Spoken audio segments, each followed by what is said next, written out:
This is the Widow Podcast, and I am Karen Sutton, the Widow Coach. I'll be supporting you through the loss of your life partner so you can find a more positive way through your grief. I want to give you hope after loss and to know that when you are ready, you can create a meaningful life for yourself with the help of me, Karen Sutton, and the Widow Podcast.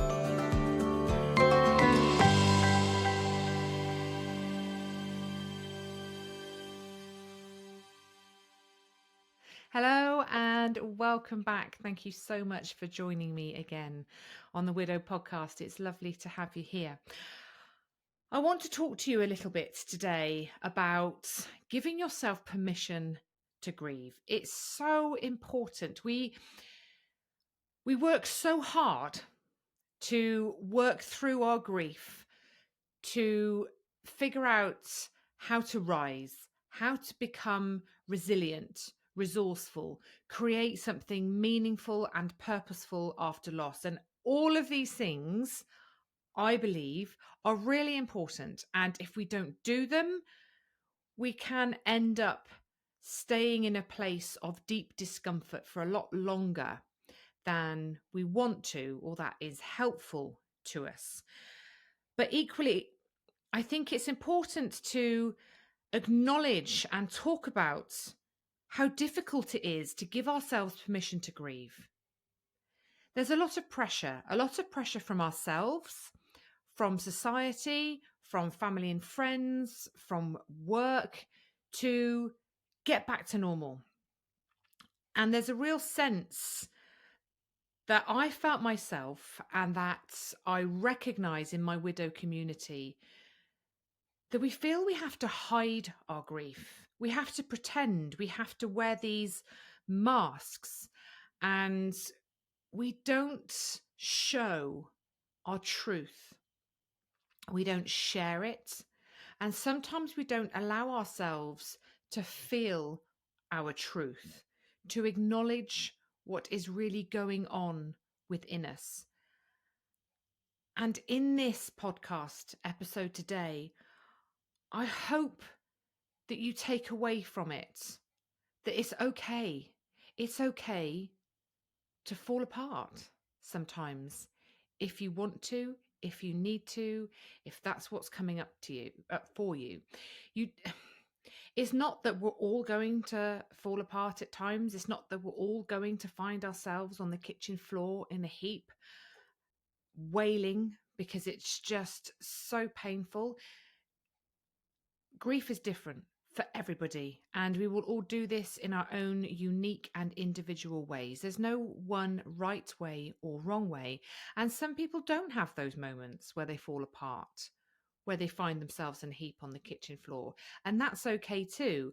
But if you are somebody that may be resisting that part of your grief, I want you to know that it is completely natural and you will not stay there. There's a lot of resistance to allowing ourselves to really grieve and feel everything that we're feeling because we're worried it's going to suck us up. We're worried it's going to keep us in a very dark place for a very long time. And, as I'm always saying, nothing is permanent.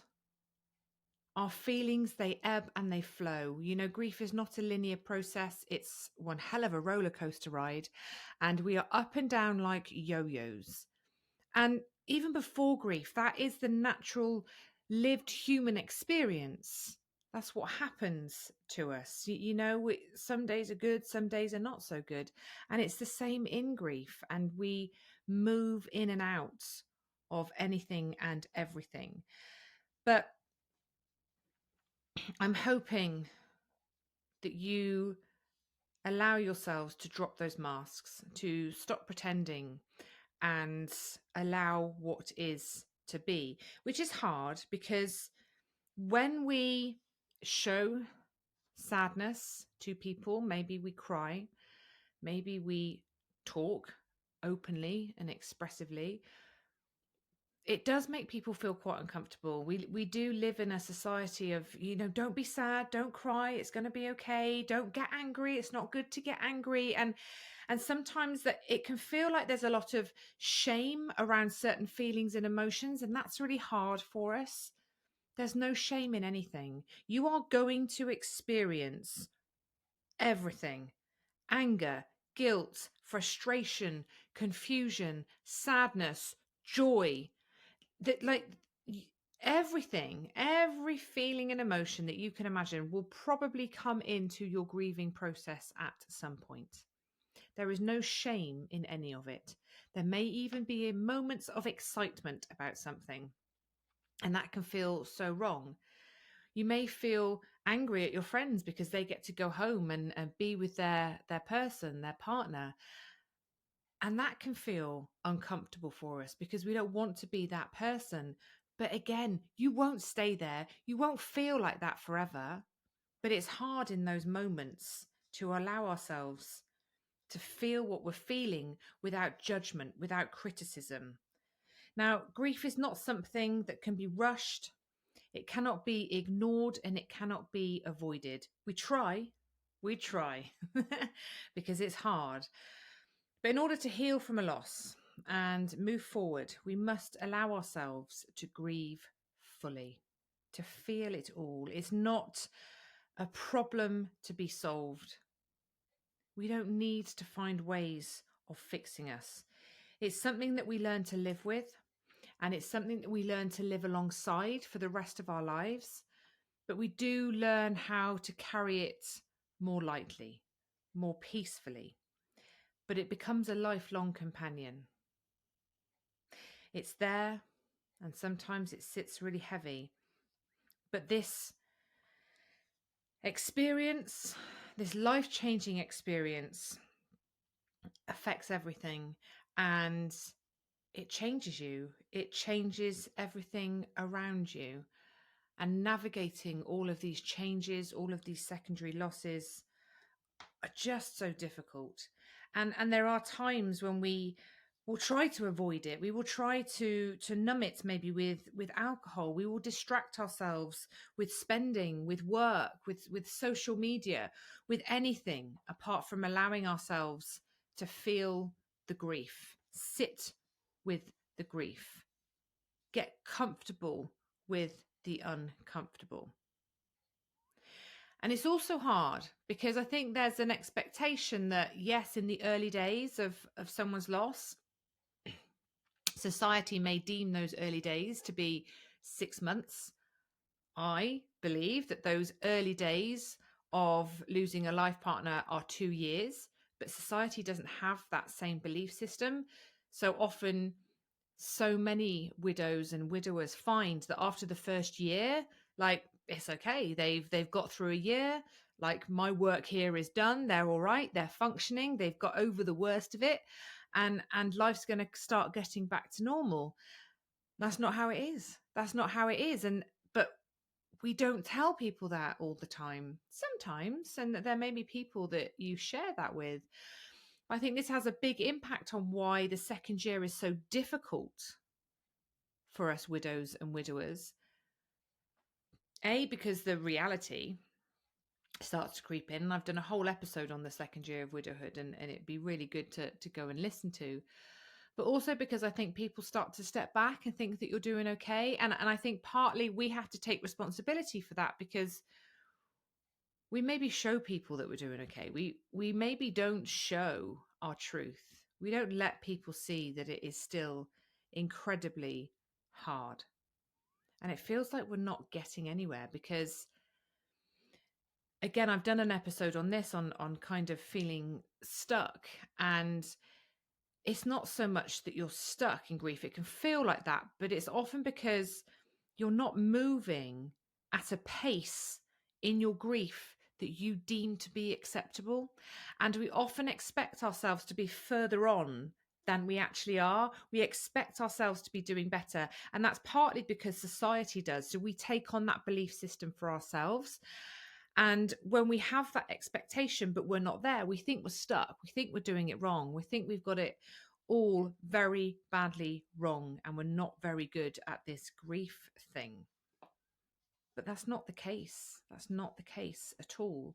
And I think we also get caught up, especially, I do talk a lot about finding a way through it, becoming resilient, looking for the good, seeking those glimmers, finding a more positive way through your grief, which in turn can mean if you're not being resourceful, if you're not being productive, if you're not bouncing back and trying to find your way through it in the best way that you can, you're not taking those steps forward. You're not doing it positively. You're not being resilient because you're grieving. And I really want to emphasize that being positive, being resilient doesn't mean that you are always working through your grief and using the tools to help you navigate it. Sometimes the best tool is to give ourselves permission to slow down, to breathe, to be still. And that can feel really uncomfortable because then we have to face our reality and we don't always want to. I do understand that. But it is such a vital piece of our healing process that we allow ourselves to feel everything fully. And if that means that you crawl back into bed one day and you hide under the covers and you sob your heart out, then that's part of the work. That doesn't mean that you're not being resilient, that you're not being positive, that you're not fighting to find a way forward. It means you're grieving. And in that moment, that's exactly what you need to do. You're not weak. You're not pathetic. You're not doing it wrong. You're not throwing a pity party. You're not being a burden. It's grief. And it's ugly sometimes. And it's really sad. And it really hurts. But sometimes it just needs time. It just needs time to be still without the judgment, without that expectation that you should be doing more. If we don't allow ourselves to grieve, if we don't allow ourselves to release what's within, it can have really quite devastating consequences. It can really prolong emotional pain. We can suffer with mental health challenges. It can put a real strain on our relationships with friends and family. We can become quite isolated. We can really withdraw from people. But if we allow ourselves to feel it and move through it in the way that we're meant to, in the way that our body needs us to, and that will look different to everyone, but that's how we find a way forward. In that pain is so much personal growth and resilience. And that's where we really create that deeper understanding of ourselves, because it's in our darkest moments that we discover so much more about ourselves. And we really, really do. So give yourself permission. Allow yourself to feel what you need to feel without judgment, without expectation, and without criticism. You're allowed to grieve. You're allowed to say, no, I can't do that thing. I don't want to go there. I don't want to be with this person. I don't want to cook my dinner tonight. Just need to grieve, and I need to sit in it. If you need professional help, go get it.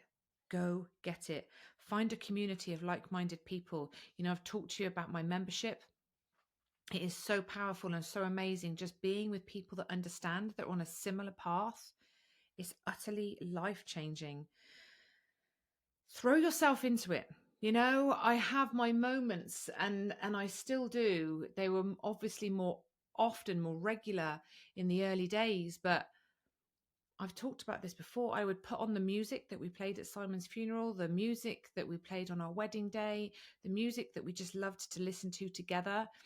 I would spray his aftershave. I would get his jumper out. I would get his ashes out. I would look at photos and cards and our wedding rings. And I would absolutely throw myself in to grief, into Simon and his death. And it was horrible, but it was also incredibly cathartic and actually connecting. In those moments, I sometimes felt a real connection to Simon rather than denying myself all of that emotion that I needed to release. And it's noisy and it's ugly and it's exhausting, but it's necessary. It is so, so necessary if that's how you are feeling. You know, I'm not saying we have to force these things. If you're not feeling that that's something you need to do, then don't force it. But for me, it just felt right. And I didn't judge it. I didn't criticize it. I didn't give myself a hard time because I was being a bit pathetic and throwing myself into grief. It's just what I needed to do. Lean on friends and family, build that support system, and ask for help.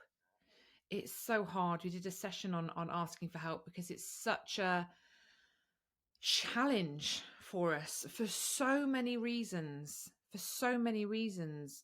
but we cannot do this by ourselves, and we do need help. And if you need somebody to help you create time and space so that you can grieve, ask for it. We don't always have to ask for help because we need something doing, because we need to go somewhere, be somewhere, do something. Like sometimes you can ask for help because you need to not be doing anything so that you can slow down, be still, breathe, grieve. That is so needed. And if you need somebody to help you create that space, absolutely ask them for it. There's no shame in that. Engage in self-reflection. Again, so helpful to us in our healing journeys. Journaling is absolutely incredible. It really is an incredible thing to do. And, you know, I do have journaling prompts available, but Google, you can put anything into Google these days and ask for prompts and just write from the heart and release what's within it. Again, it will really help you understand you, connect with your grief, connect with your person, and release. Creative outlets, doing things that are creative, are so beneficial to us because they switch off our thinking brain and we are able to access different parts of our grief that we need to release. And it's so good for us. It's so good for us. So please, you know, wherever you are in your journey, whether you are newly bereaved or maybe you're a few years in now and you are placing an expectation on yourself, you have a belief system that makes you think that you can't grieve in the way that you need to grieve, that you can't allow yourself to go there, question that. Ask yourself the question, is that really helping me in my grieving process? Because your body will guide you. It will absolutely tell you what it is that you need to do to help you get to that next step. And I want you to listen. I want you to really listen. Because we are forever trying to deny, push aside, distract ourselves from our reality, from what we're really feeling, what we're really experiencing. And I want you to give yourself permission to grieve, to do whatever it is that you need to do alongside the work that you're doing, alongside being resourceful, being resilient, learning how to rise. It's not an either-or situation. It's all needed, and it is all vital to your healing journey. So from me to you, if you need to let it out, if you need to just go and hide and do nothing for a day, for 2 days, do that. Go there. Sit with it. You will come out the other side. You absolutely will. You will not stay in that space. Thank you so much for listening. I hope that has helped you in some way think about you, your grief, your grieving style, and if there are any areas of your grief that you may be denying, that you may be pushing aside, that may need some attention and some time. As always, I am sending you so much love, and if you would like further support, please do come and join us in my membership. It would be so lovely to have you in there as part of this incredible community. You really are not alone, and we are absolutely stronger together. Sending love. Take care. Bye-bye. Thank you so much for listening to the Widow podcast with me, Karen Sutton. If you would like to be part of a supportive community of people who understand your grief, come and join my free Facebook group, Widowed and Rising. And make sure you tune in to the next episode of the Widow podcast.